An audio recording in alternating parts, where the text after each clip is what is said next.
Hello everyone, welcome back to this channel. In this video, I'm going to show you how to add glitch effect on VivaVideo apps. Now let's get started.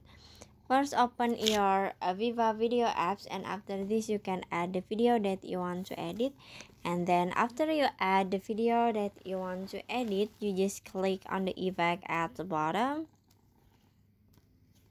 This one, so you just click on it. And after this, in here you can swipe until you can see glitch.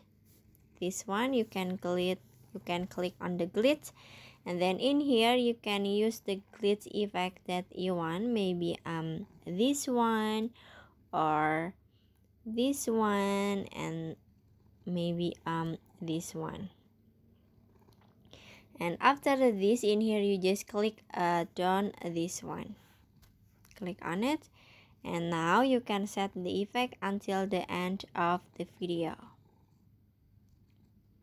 And finish. So that's how to add glitch effect on VivaVideo apps.